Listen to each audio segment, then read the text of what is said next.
Bien, mesdames et messieurs, chers collègues, bon.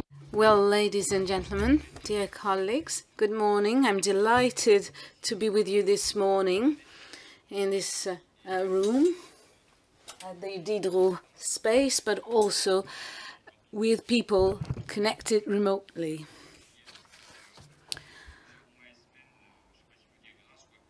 Well, I can't say whether one should say thanks or because of the COVID, we got used to having people take part in meetings from far away. So I'm welcoming these people as well. These 2 days devoted to science, and which is a partnership between Anses and the International Center for Research on Cancer, is going to be showing to some works that are funded both by Anses and the partner. The day will take place both through remote interventions. You have to take this into account when asking your questions, and we have a setup to also get the questions from people connected. We also have interpretation, and I'm glad that we have many speakers from abroad. So please try and speak clearly and slowly when asking questions, but also when making your presentations, so that interpretation can take place fluently. Now I'm going to give the floor to the head of the 2 bodies that are sponsoring these days devoted to Radiofrequencies, and I'm going to start with the newly appointed General Director, Benoît Vallet, who is replacing René Genet.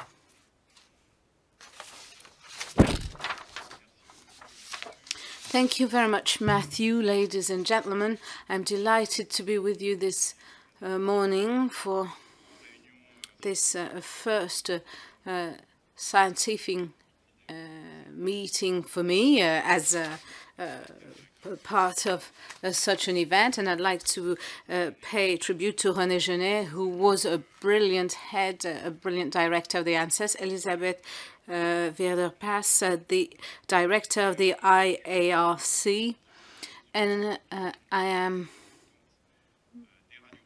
I welcome the fact that we can meet here to deal with this issue of radio frequencies and their impact on health, which is funded by Anses and also carried out by the IARC, which is an institution that is a global reference in the field. Well, these 2 bodies have been working together for a long time. I've had some relations at the IARC, and I was delighted this morning to meet Mrs. Weiderpass, especially as the institution she represents is an organization that I've always considered to be a sort of friend of the WHO. We're going to have an emblematic presentation on the progress of the Cosmos project, which is trying to look at the long-term impact of the evolutions of radio frequencies. Anses has partnerships and is organizing twice yearly such events to count the results of these researches. This is not the first time, and it's not the last time.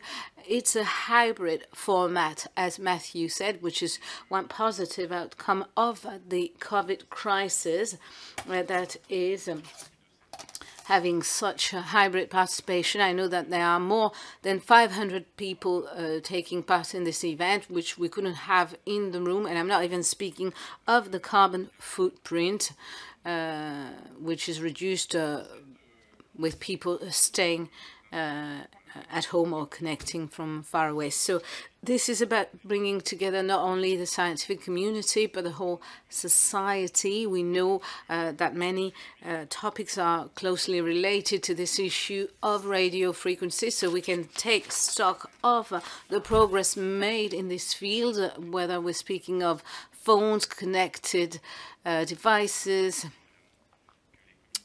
connected things, and the wireless connections have taken a great part of our daily life, and this is going to develop further. So we're going to see what we can avoid in case they represent problems for health. It's also important to modify not only the exposure, but also it's important to understand the impact it can have onto the health of the population. These radio frequencies is an issue on which the agency has been working for a long time, whether we speak of the spectrum of low frequencies of electrical waves. This is a job that's made it possible since 2013 to examine the exposure to radio frequencies and then to hypersensitivity to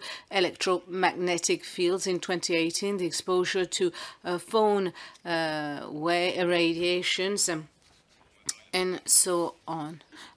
We call them DAS. I had to have a look at what DAS meant and look it up in Wikipedia to understand what it meant. And they have great importance compared to this, in light of this impact. So we have here some scientific expertise that is a reference.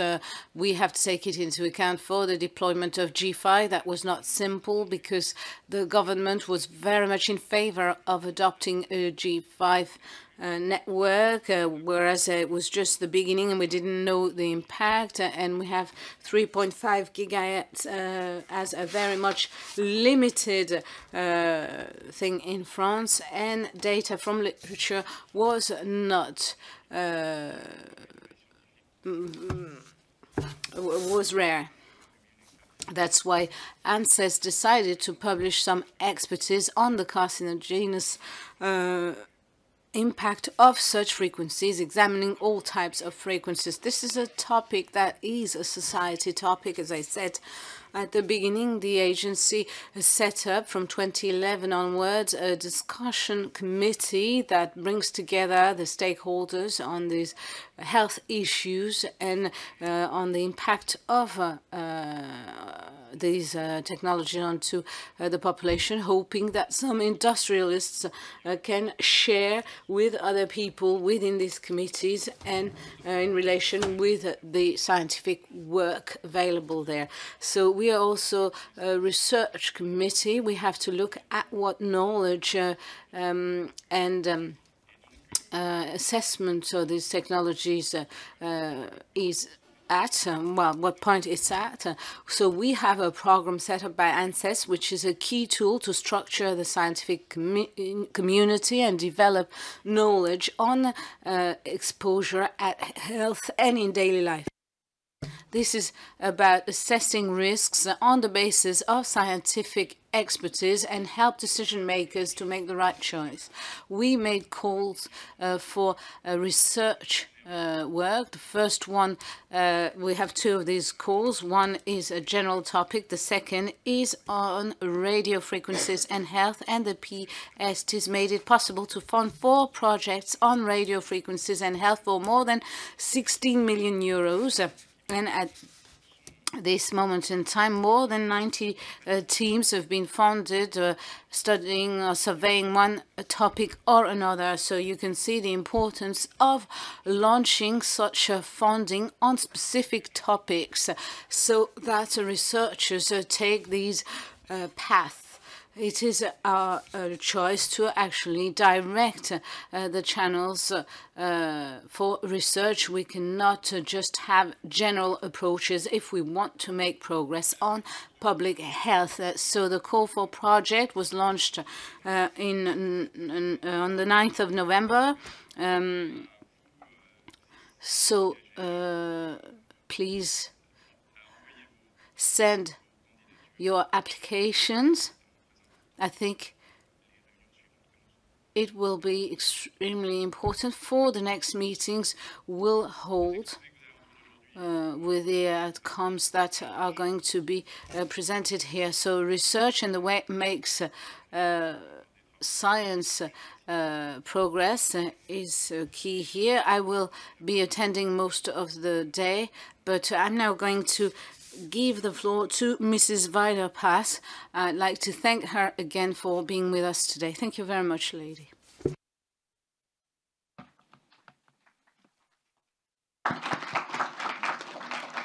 Chers participants, Dear participants, dear colleagues, dear friends, I am Elisabete Weiderpass, the head of IARC, which is based in Lyon. I am delighted to be with you today for this scientific conference on radio frequencies and health research in a fast-moving environment, organized by Anses and IARC. This is for me the opportunity to take stock of the developments in research and share. So I take advantage of this opportunity to thank the organizations that devote funding to research in the field of radio frequencies, which is key because we have very few open issues and very few agencies working in this field. Technology is triggering many fast changes, and we have to keep researching. This funding makes it possible to have long-term projects with long-term perspectives, and this ongoing support also ensures the preservation of knowledge and of scientific knowledge, and makes it possible to go on working in these fields. And I'd like to pay tribute to Anses for the brilliant work they do and the symposium held today. And I'd like to thank Benoît Vallet, the General Director of Anses, for our fruitful cooperation. And I wish this symposium be very fruitful as well.